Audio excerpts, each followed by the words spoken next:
Agora vamos falar de um tema crucial para a saúde animal e a pecuária: a transmissão de doenças em bovinos por meio do uso compartilhado de materiais perfuro-cortantes. Essa prática, comum na rotina da fazenda, pode levar à disseminação de patógenos que causam grandes perdas econômicas. Para entender melhor como ocorre essa transmissão acidental e, o mais importante, como podemos combatê-la, a gente conversa agora ao vivo com o médico veterinário Christian Hirsch, que é professor nas áreas de virologia veterinária, imunologia e doenças infecciosas dos animais da UFLA, que é a Universidade Federal de Lavras. Seja muito bem-vindo, professor. Bom dia para você. Bom dia, Bruno. Bom dia, espectadores aí do Agronotícias. Vamos lá. Professor, quais são os procedimentos aí de manejo mais comuns em que o risco de transmissão por essa ação humana através de materiais contaminados pode ser maior?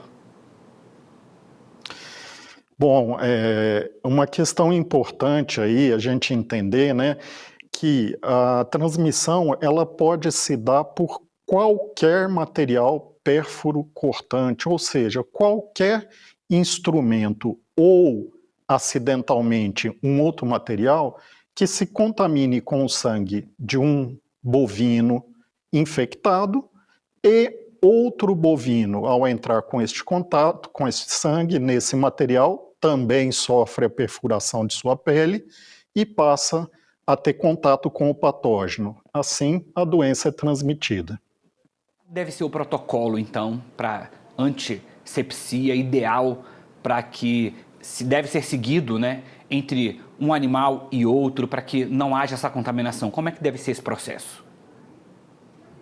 Sim, Bruno. É interessante a gente falar, né, antes de falar diretamente né, que o objetivo delas é evitar um grande problema comum na produção animal, especialmente na bovinocultura, que é a perda de animais por essas doenças. Tá?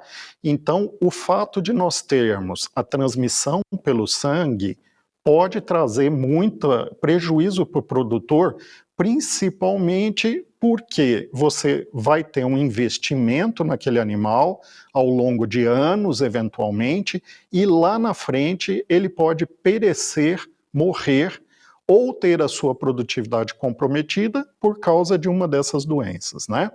Então, diante desse cenário, deixar bem claro que é de interesse econômico, né? É importante a gente pensar, então, em como não permitir que o animal venha a desenvolver essas doenças a partir dessa transmissão por materiais perfuro-cortantes encontrados no dia a dia ali dos animais ou, eventualmente, até na prática de procedimentos veterinários. Então, as recomendações para o produtor, em primeiro lugar, é que procure criar um calendário de adaptação na propriedade para o uso progressivo de materiais perfuro-cortantes do tipo agulhas, lâminas de bisturi e outros instrumentos de uso veterinário, tá? De forma que ele consiga adaptar economicamente para só utilizar materiais descartáveis entre cada animal. Né? Se isso, devido à realidade econômica do produtor, não se mostra inicialmente viável, né, é interessante que, pelo menos, entre cada animal, seja utilizado um protocolo de lavagem e desinfecção desses materiais perfuro-cortantes. Então, se eu vou reutilizar agulhas, se eu vou reutilizar lâminas, né?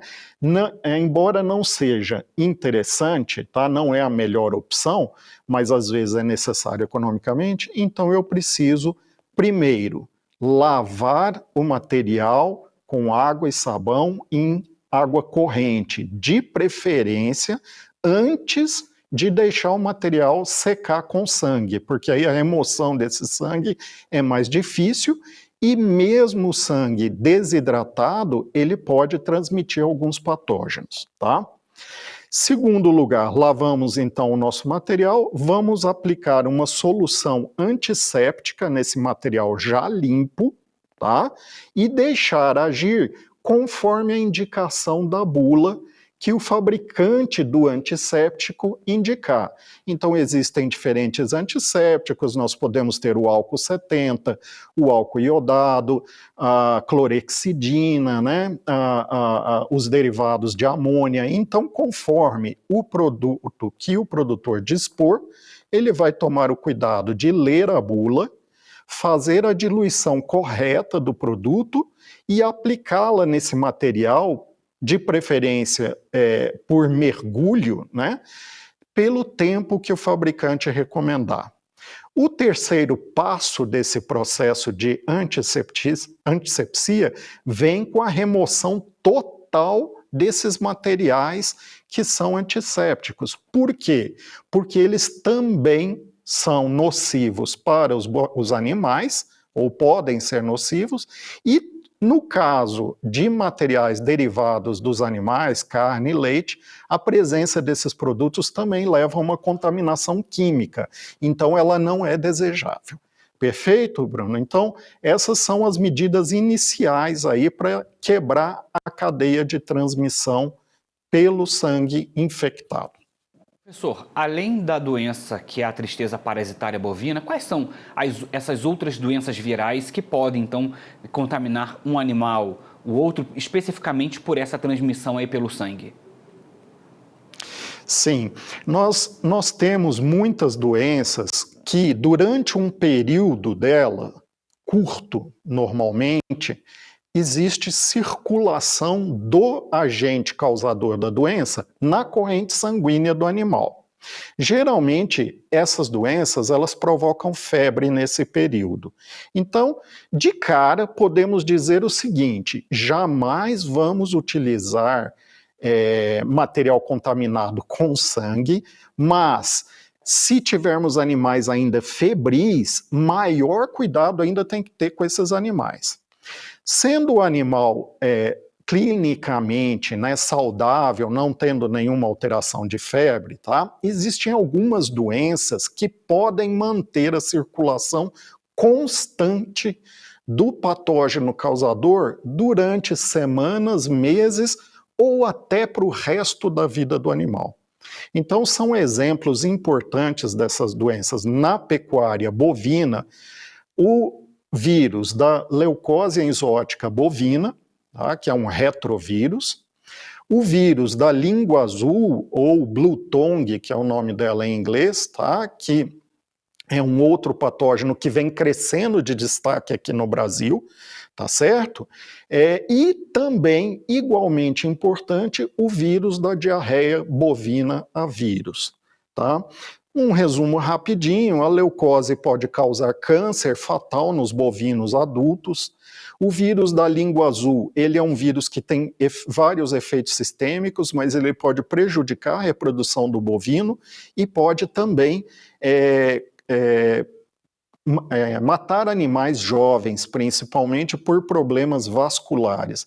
E, finalmente, o vírus da diarreia bovina a vírus é um patógeno muito bem conhecido no contexto das doenças da reprodução, né? Então, a introdução desse último vírus, o vírus da diarreia bovina vírus, representa normalmente um risco para que ele se torne endêmico ali na propriedade e o produtor passe a ter problemas tais como abortos, repetição de cio, maior consumo de dose de sêmen e prejuízos ou redução da lucratividade na reprodução animal. Professor, são cuidados importantes aí que o produtor precisa ter, porque às vezes são cuidados simples, né? Como o senhor explicou aí sobre a questão, né, da asepsia, do material, utilização ou de material descartável, né? A importância de tudo isso, porque aí a gente vai ter, né, com todos esses cuidados, a gente vai ter aí uma melhora nesse rebanho, não vai ter essa contaminação e consequentemente, não vai ter perdas, né, econômicas por conta, né, talvez de uma prática, né, que às vezes a gente pode parecer inofensiva, mas que pode aí, né, acabar disseminando boa parte do rebanho, né? Exatamente, Bruno, e muitas vezes de forma silenciosa, né? Para você ter uma ideia, tá? Um dos vírus que a gente citou, o vírus da leucose enzootica bovina, hoje você encontra taxas de infecção em rebanhos de bovinos leiteiros superiores a 50% no Brasil. Quer dizer, o produtor muitas vezes ele nem sabe que aquele patógeno está ali e que está amplamente disseminado por causa de anos de práticas envolvendo a transferência de sangue entre animais, né? Então, é muito importante realmente essas medidas. Bem, professor Christian Hirsch, obrigado mais uma vez aqui pela contribuição com a gente no AgroNotícias primeira edição. Até a próxima. Até a próxima, eu agradeço a todos.